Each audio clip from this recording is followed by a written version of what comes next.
Hello everybody. So tonight I felt like I would sort of sit down, work a little bit, and explain where I'm going to go with this page since I've got a few subscribers now. Thank you, by the way. I am Matt. Now, first of all, what I'm doing here is I am fitting a mortise and tenon to a curve. So what I've got is I've got my main piece. This is a mirror frame. I got my distance here and my curved rail that fits on top of here, just like this. Now this distance gives me the proper curve to pair to. So I have blue tape along the edge, and I've marked with Sharpie where it's touching.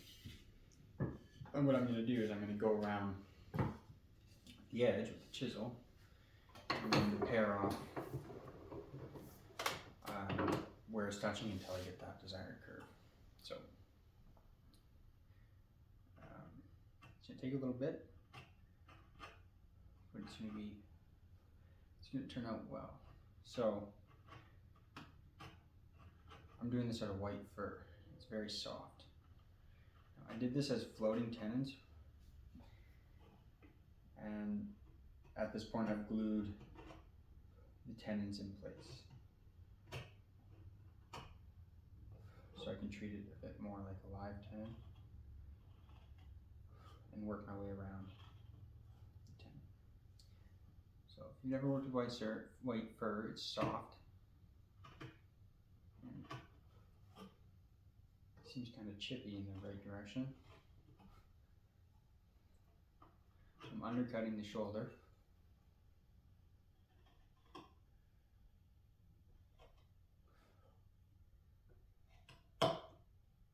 First, and then I'll go around the edge. So it makes it a little easier. I've got about 1/8 of an inch of a shoulder to work with, which is, ideal. So this page, I sort of intend to do exactly this: work and talk. I don't work and talk, and sometimes just work and let people that use their tools observe, maybe pick up a few things, and ask questions if they'd like to. And then for people that just like to see nice furniture being built, they're welcome to just watch. At least for now. The page is a bit unorganized, so as I learn the platform a bit, I will try and organize them into playlists of projects and then tips and tricks and whatnot. So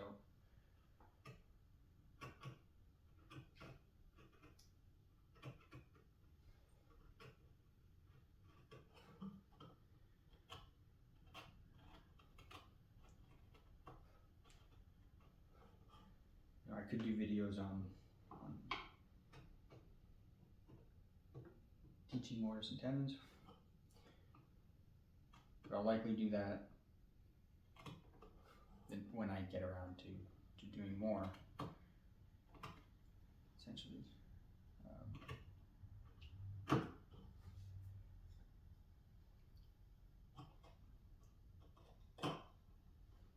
Most of the work I do is with hand tools, or I certainly use machines. I have some nice equipment around here. I will do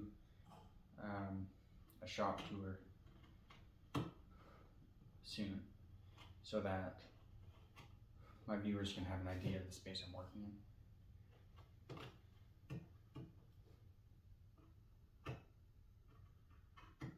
because I think that's very helpful to see what I'm doing.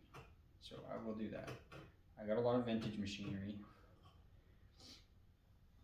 My table saw, my ginormous table saw there is a Wadkin Bursgreen AGS 14. It's a 14-inch saw,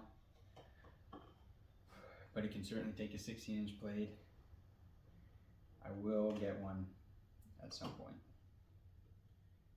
It's a great saw.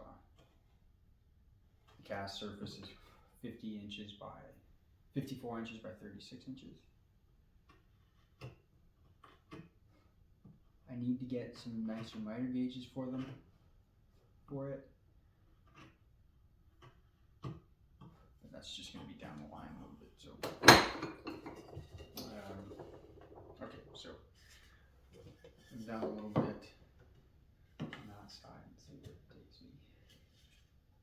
Okay.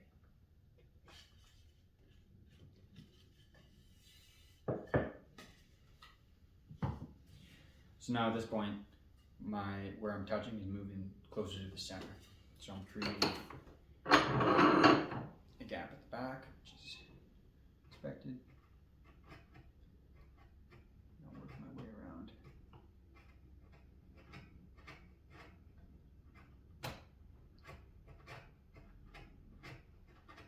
Now I have floorboard in this vise,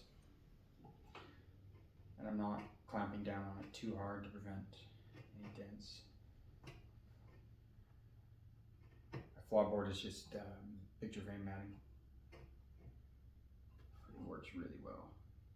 It's not cheap though.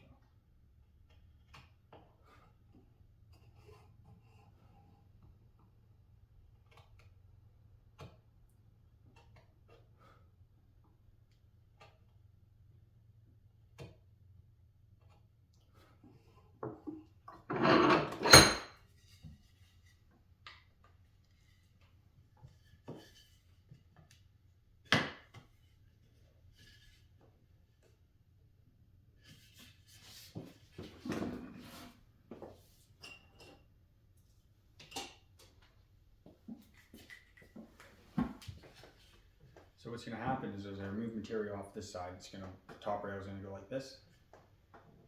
What I want to watch for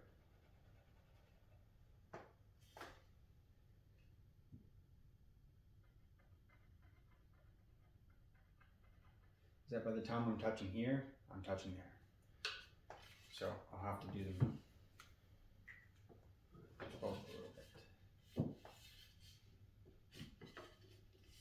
Because as I come down on this side, it's going to bring this rail back up like this and open up here. So they got to be done kind of in sync.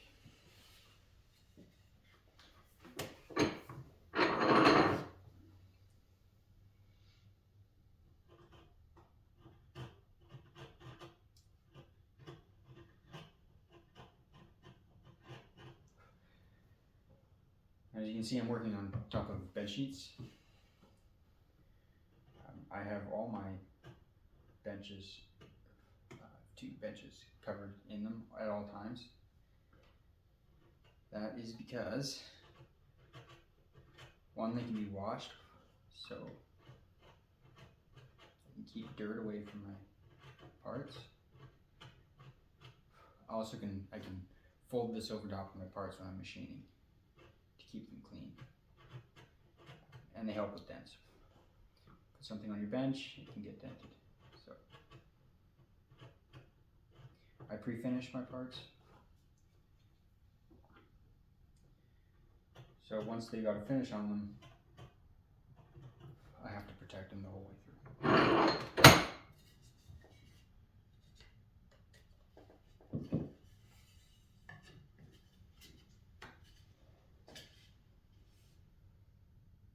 Okay, so on this side I'm starting to look good.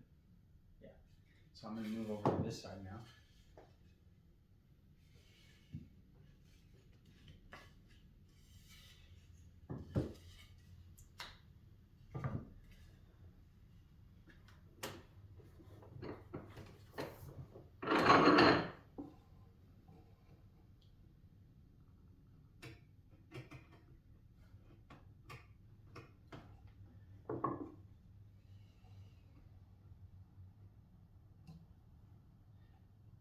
I don't entirely expect people to watch all the way through all the time.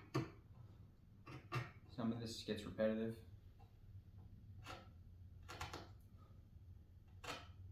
And I want to do it in real time. The reason I want to do it in real time is so that you have an accurate representation of the effort and the amount of time it takes to go through these processes. Which is important because if you're a hand tool woodworker, you know that sometimes when things take a really long time, it can feel like you're not necessarily doing it right. But it's not always the case.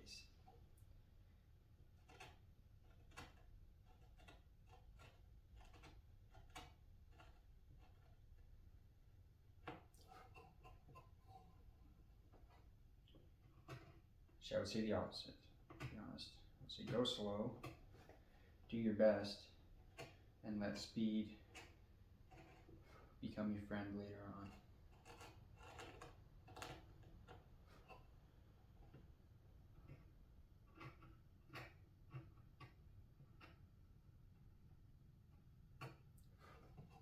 So I have a Davis & Wells 20-inch bandsaw. Must be 1930s. It's a beautiful saw.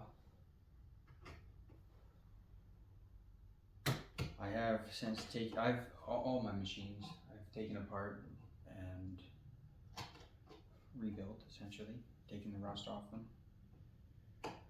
I've painted a couple, but not like it should be, not like a body shop paint job. Which one day I hope to get there. But for right now, I got the important parts cleaned up. I got them tuned up.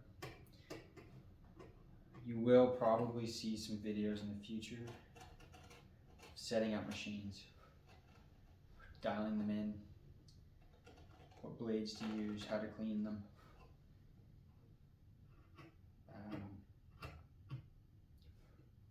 That kind of stuff.